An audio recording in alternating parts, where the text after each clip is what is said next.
The Joint Emergency Team is a relatively new service, and our aim is to try to or to keep the elderly population, patients over the age of 65, out of hospital. When elderly people present with a lot of existing health problems, often coming into hospital is quite distressing for them. So that's our aim.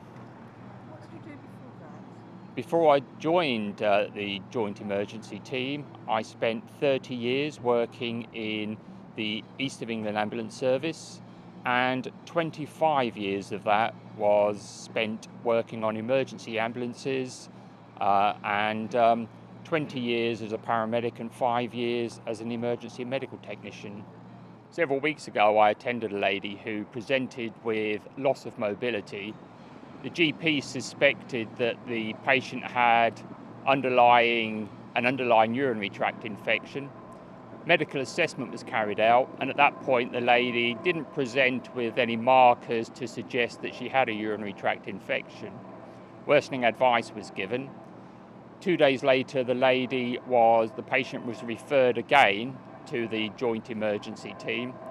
I again attended, and this time the lady, following a medical assessment, did present with markers suggesting that she had a urinary tract infection.